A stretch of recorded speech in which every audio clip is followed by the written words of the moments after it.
ကျွန်တော်အရင်တော့အဖွဲကျော်ကဂျူ16ဆိုပြီးတော့တောင်းယူခိုင်းတာပေါ့နောက်ပိုင်းကျတော့သူတို့ဘယ်လိုအပြောင်းလဲဒါရှိတယ်ဆိုပြီးတော့ဒါဖြစ်လာတော့ဒါကျွန်တော်လည်းမသိဘူးပွဲတွေကျွန်တော်တို့ဒီကာရာဝန်ကမ်မစခင်ပါပဲအပြောင်းလဲဒါရှိတယ်ပေါ့ကျွန်တော်ယူ19နီးပြားဆိုပြီးတော့အဲ့မှာဟဲ့ဒါ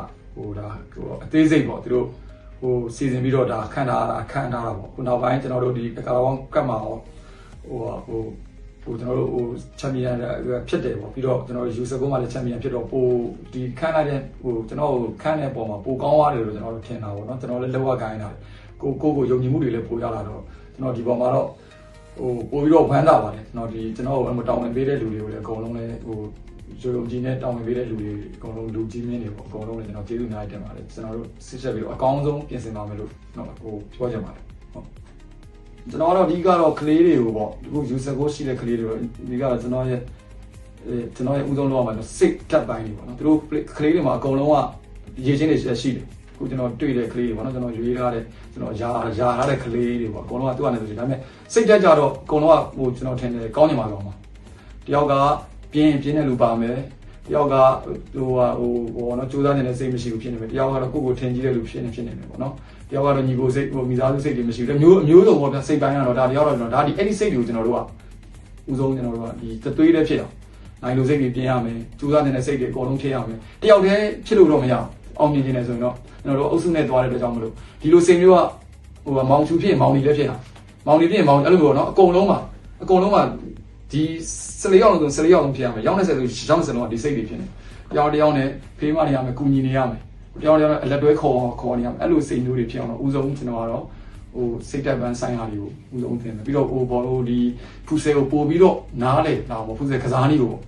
ဖူဆယ်ကဘယ်လိုလုပ်ရတယ်ဘယ်ချိန်မှာဘာလုပ်ရတယ်ဘယ်ချိန်မှာဘာလုပ်ရတယ်ဘယ်ချိန်မှာဘာတွေလုပ်ရတယ်ဆိုတဲ့ဟာမျိုးဖြည်းဖြည်းချင်းပေါ့ခေါင်းနဲ့ရိုက်ထည့်မယ်ရိုက်ထည့်ပြီးတော့အကောင်းဆုံးသူတို့ကျွန်တော်တို့ပြိုင်ပွဲတစ်ခုကိုအကောင်းဆုံးပုံစံနဲ့ကျွန်တော်တို့သွားပြီးတော့အကောင်းဆုံးစုရအောင်တော့ကျွန်တော်ကတော့စိတ်ထဲမှာတော့ရှိဒီကလေးတွေကလည်းလုံနိုင်မယ်လို့လည်းကျွန်တော်ကထင်ပါတယ်ခုကလေးတွေတော်တော်များပေါ့နော်ကျွန်တော်ကတော့ကျွန်တော်တောင်းဝင်ပေးတဲ့အချိန်မှာကျွန်တော်ကတော့အကောင်းဆုံးစိတ်ဓာတ်ပိုင်းနေနဲ့အကောင်းဆုံးအသင်းဖြစ်အောင်မမချာချာအသင်းဖြစ်အောင်ကျွန်တော်သွားပြီးတော့အာဆီယံပွဲအထိကျွန်တော်သွားပြီးတော့ကျွန်တော်စုတစ်ခုတော့ပေါ့နော်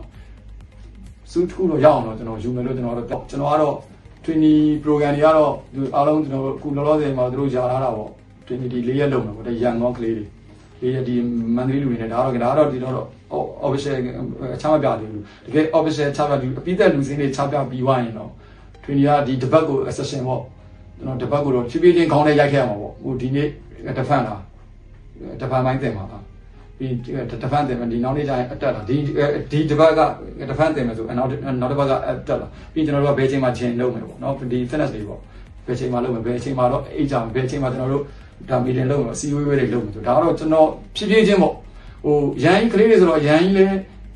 ထည့်လို့မရဘူးသူတို့လိုချင်တဲ့အချိန်သူတို့ဖြစ်နိုင်တဲ့အချိန်လေးတွေကြည့်ပြီးတော့သူခေါင်းလေးကိုဖြည်းဖြည်းချင်းရိုက်ထည့်ရမှာပေါ့လေ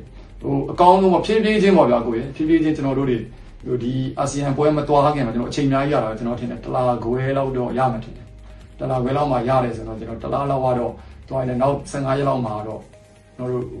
တို့တင်ကန်းစာပြန်ပြီးတော့ပြန်လည်တင်ကန်းချင်းတွေပြန်လောက်အောင်ပါဘူး15ရက်လောက်တလားမှာတော့ကိုလိုချင်တဲ့အပိုင်းကိုတော့သူတို့ဘယ်လောက်လုံနိုင်လဲကျွန်တော်တို့ဘယ်လောက်ထိသွားလို့ရလဲဆိုတော့ player တွေနဲ့ဒါတော့ကြည်ပြီးတော့မှတော့ဘယ်တော့တပန်းတော့ထိုးတယ်တပန်းပို့လုံးမှာလားအတက်ပို့လုံးမှာလားဒီ display ဘိုင်းတွေကဘယ်လိုလုပ်မှာဒါတွေကတော့သူတို့ပုံမှာကြည်ပြီးတော့ပဲပြောင်းလဲလုပ်ရမှာသူတို့ဘယ်လောက်ကိုခိုင်းတော့ဘယ်လောက်လုပ်ပြီးတော့ဒီကောင်တွေကဒါဒီ fitness တွေပေါ့ဒါ physical ဘိုင်းတွေအားနေနေတာဒီသူတို့ရဲ့ပုံစံကိုကြည့်ပြီးတော့ငါတို့ဘယ်လိုလုပ်ရမလဲဆိုတော့ဟာတော့ player တွေနဲ့ပဲကျွန်တော်တို့ကြည့်ချက်ပြီးတော့ပဲအကောင်းဆုံးတိဆောက်အောင်ပါပေါ့